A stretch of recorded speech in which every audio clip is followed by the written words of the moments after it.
पिछले एपिसोड में हमने देखा था कि हाउसिन अपने टीममेट के साथ जैकलिन के लिए रवाना हो गया था। अब इस बीच काफी सारे डीमंस उस पर हमला करने की कोशिश करते हैं, लेकिन हाउसिन और हाउसिन के दोस्त उन सभी मुश्किल को पार करते हुए जैकलिन फाइनली पहुंच चुके थे। अब इसके आगे से एपिसोड की स्टार्टिंग होती है। इस पार्ट के स्टार्टिंग में हम हाउसिन और हाउसिन के दोस्तों को देखते हैं जो कि सीधे उन सभी डीमंस पर टूट पड़ते हैं। अब धीरे धीरे करते हुए हाउसिन और हाउसिन के दोस्त उन सभी डीमंस को मारने लगते हैं, जिस वजह से किसी भी डीमंस को पता नहीं चलता कि आखिर यहाँ पर क्या हुआ है। फिर हमारा सीन शिफ्ट होकर ब्रदरलिन पे आ गया, जो कि एक डीमंस के पास आते हुए अपनी क्रिस्टल की मदद से उसे खत्म कर देता है। लेकिन तभी हम देखते हैं ब्रदरली पे एक डीमन हमला करने की कोशिश करता है, लेकिन सही समय पे सीमा सियान ने उसकी जान बचा ली थी।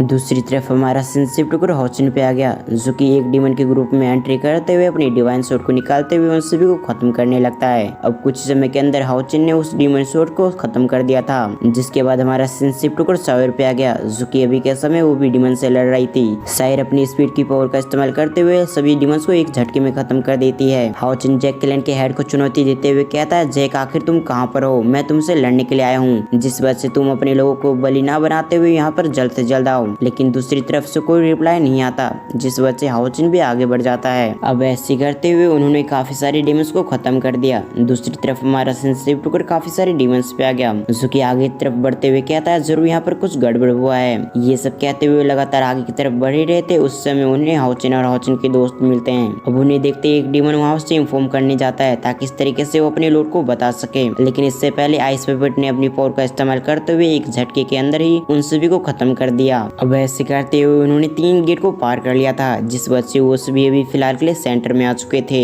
हाउसिन स्कोर को देखते हुए कहता है, हमने 87% मिशन को कंप्लीट कर लिया है, जिस वजह से कुछ समय के अंदर ही हमें इस मिशन को कंप्लीट करना होगा, जिसके बाद हमारा ये मिशन भी कंप्लीट हो जाएगा। ये सब कहते हुए हाउसिन काफी खुश लग रहा था, जिसके बाद हाउसिन और सायर आगे की तरफ बढ़ जाते हैं, ताकि जल्द से जल्द वो डीमन लॉर्ड को खत्म कर सके, यानी कि जैकलिन के सम्राट को खत्म कर सके। अब वो लोग जैसे आगे बढ़ते हैं तो उन्हें एक ड्रैगन दिखता है, जो कि अपने मुंह से आग निकाल रहा था। अब ये देखते ही हाउसिन और हाउसिन के दोस्त एक पत्थर के पीछे छुप जाते हैं, जिसके बाद ब्रदरली हाउसिन की तरफ देखते हुए कहता है, अब हमें क्या करना चाहिए? अब प्लान बनाने के बाद ब्रदरली अपने आप को गायब कर लेते हैं, जिस वजह से हम देखते हैं वो किसी को भी नहीं दिख रहे थे। ब्रदरली क्रिस्टल की पावर का इस्तेमाल करते हुए ड्रैगन पे हमला करता है। दूसरी तरफ ड्रैगन को समझ में नहीं आ रहा था कि आखिर उस पे कौन हमला करने की कोशिश कर रहा है। अब वो अभी के समय उस व्यक्ति को ढूंढ नहीं रहा था, उसी समय एक फायर अटैक आते हुए उसे खत्म कर देता है। दूसरी तरफ हाउसिन और हाउसिन के दोस्त को कुछ समझ में नहीं आता आखिर इस हमले को किसने किया। लेकिन तभी एंट्री होती है जैकलिन की हेड की, जिससे हमें पता चलता है वो अटैक और कोई नहीं बल्कि जैकलिन के हेड ने किया था। जैकलिन का हेड आसपास देखते हुए कहता है, तुम सभी ने हम पे हमला कर दिया, इससे मुझे कोई फर्क नहीं पड़ता।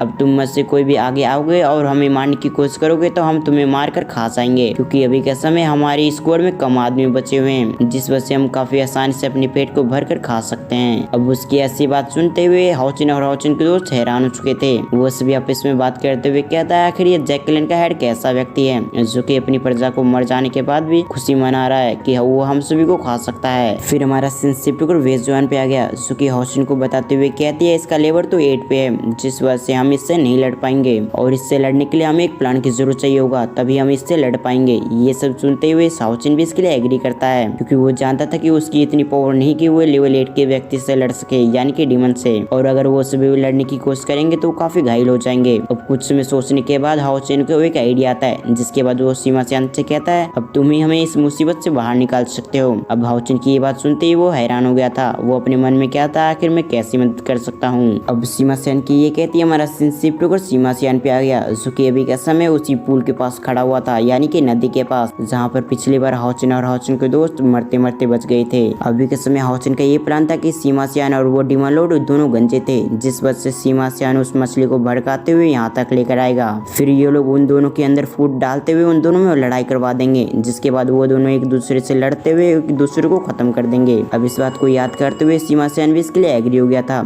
जिसके बाद हमारा सेंसिटिव टुकर प्रेजेंट पे आ गया। सीमा सियान अपने गंजे से अपनी टोपी को हटाते हुए कहता है, जल्दी से जल्दी तुम आ जाओ, ताकि इस तरीके से हम जैकलिन में जल्द से जल्द पहुंच सके। अब जैसी चांद की रोशनी सीमा सियान के गंजे पे पड़ती है तो वो चमकने लग गया था, जिस वजह से हम देखते हैं छोटी मोटी मछलियां उसकी तरफ खींची आ रही थी। वो सभी उन सभी पे हमला करने की कोशिश करती है, लेकिन सायर और बाकी लोग अपनी पावर का इस्तेमाल करते हुए उन दोनों से लड़ रहे थे। दूसरी तरफ सीमा सियान अपनी पावर का इस्तेमाल करते हुए लगातार उस मछली को भड़काने की कोशिश कर रहा होता है, ताकि वो मछली जल्द से जल्द आ जाए। और कुछ समय के अंदर वो बेल मछली वहाँ पर आ भी जाती है, जो कि आते ही सीमा सियान इंसान पे लगातार अटैक करने लगती है। अब उस बेल मछली को देखते ही सीमा सैन के साथ साथ सभी लोग जैक क्लेन के लिए रवाना हो गए और उनके पीछे आ रही थी बेल मछली। ये सीन दिखाते ही हमारा सिनशिप टुकुर हाउचिन और हाउचिन के दोस्तों पे आ गया, जो कि उस बेल मछली पे बैठकर लगातार उन सभी पे हमला कर रहे थे। अब इस वजह से हम देखते हैं डेमन लॉर्ड भी काफी गुस्से में आ चुका था। वो उस बेल मछली की तरफ देखते हुए कहता, आखिर तुम्हारी हिम्मत कैसे हुई हमारे एरिया में आने की? हम और हमारे लोग तुम्हारे इसी एरिया में कभी नहीं गए, तो तुम्हारी हिम्मत कैसे हुई यहाँ पर आने की? लेकिन हमें पता चलता है कि ये बेल मछली असली नहीं बल्कि एक डुप्लीकेट था। जियान ने अपनी पेट को कहा था कि वो बेल मछली का रूप ले ले और यहाँ पर तबाही मचाए, ताकि जैसे वो बेल मछली यहाँ पर आए तो डेमन लॉर्ड उस पर लगातार हमला करना शुरू कर दे, जिसके बाद वो दोनों एक दूसरे से लड़ते हुए मर जाएंगे। जिसके बाद हम डेमन लॉर्ड को देखते हैं जो कि अपनी पूरी पावर लगाकर बेल मछली पे हिट करने की कोशिश करता है, लेकिन तभी सायर अपनी पावर का इस्तेमाल करते हुए उसके अटैक को डोज कर लेती है, यानी कि काउंटर अटैक कर देती है। क्योंकि अभी के समय डेमन लॉर्ड का कोई भी अटैक अगर कॉपी पे लगा तो वो जरूर जान से मारा जाएगा। अब इस वजह से वो सभी बेल मछली की कॉपी को प्रोटेक्ट कर रहे थे ताकि इस तरीके से वो घायल ना हो जाए। लेकिन दूसरी तरफ इस वजह से तो डेमन लॉर्ड और भी गुस्से में आ गया। वो कहता है, आज मैं तुम में से किसी को भी जिंदा नहीं छोड़ूंगा और ना ही यहाँ से किसी को भी जिंदा बचने दूंगा।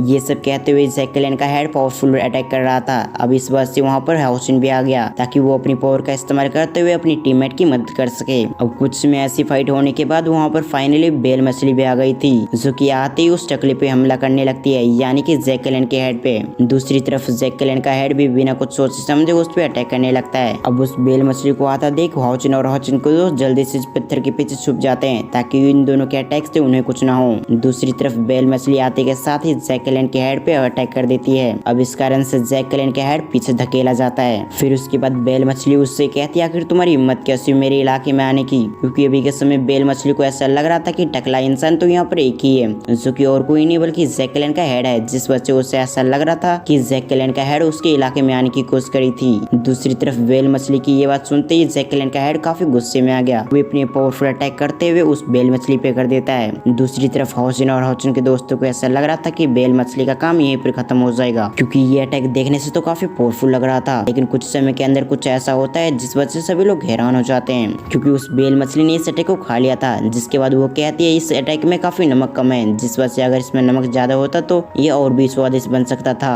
अब उसकी फालतू बात सुनते हुए सभी लोग हक्का बक्का रह गए थे, क्योंकि एक पावरफुल अटैक को खा लेने के बाद ये कहना कि नमक कम है, ये तो सचमुच काफी ज्यादा हो गया। दूसरी तरफ बेल मछली इस वजह से काफी गुस्से में आ जाती है। वो कहती है, आखिर तुम्हारी हिम्मत कैसे मुझ पे हमला करने की? ये सब कहते हुए बेल मछली एक लेजर अटैक उस डिमन पे करने लगती है। दूसरी तरफ इस वजह से जैक क्लेन का हेड काफी घबरा जाता है, जिस वजह से वो उससे कहता है, हम बैठ के बात कर सकते हैं। लेकिन उसके सब पूरा होते उससे पहले वो काफी घायल हो चुका था। अब कुछ समय ऐसी फाइट चलने के बाद जैक क्लेन का हेड काफी गुस्से में आ चुका था। वो कहता है, आखिर मैं यहाँ पर मरूंगा तो मैं तुम्हें भी साथ में ले डूबूंगा। ये कहते हुए जैक क्लेन का हेड अपनी बॉडी को ब्लास्ट करने लग गया। अब कोई भी कुछ भी कर पाता उससे पहले उस जैक क्लेन के हेड ने अपनी बॉडी को ब्लास्ट कर लिया, जिस वजह से वहाँ पर इतनी तरंगे में एनर्जी रिलीज होती है कि आसपास की हर चीज नष्ट हो जाती है। अब उसकी ऐसी पावर को देख लेने के बाद तो सभी लोग हैरान हो जाते हैं, क्योंकि बॉडी सैक्रिफाइस के अंदर से जो पावर निकलती है वो काफी मात्रा में पावर होती है। अब इसी सीन के साथ हमारा ये पार्ट यहाँ पर एंड होता है। अब अगर आपको एक्सप्लेनेशन अच्छा लगे तो वीडियो को लाइक करके चैनल को सब्सक्राइब कर लें। इसके साथ ही साथ बेल आइकन को ऑल पे प्रेस करना ना भूलें। तो फिर मैं मिलता हूँ किसी और वीडियो में, जब तक के लिए थैंक्स फॉर वॉचिंग। और सेल डिवाइन थ्रोन के अपकमिंग एपिसोड के प्रीव्यू को भी एक्सप्लेन करने वाला हूँ, जिस वजह से अगर आपको देखना है तो आप मेरे चैनल को सब्सक्राइब कर सकते हैं। इसके साथ ही साथ बेल आइकन को ऑल पे प्रेस करना ना भूलें।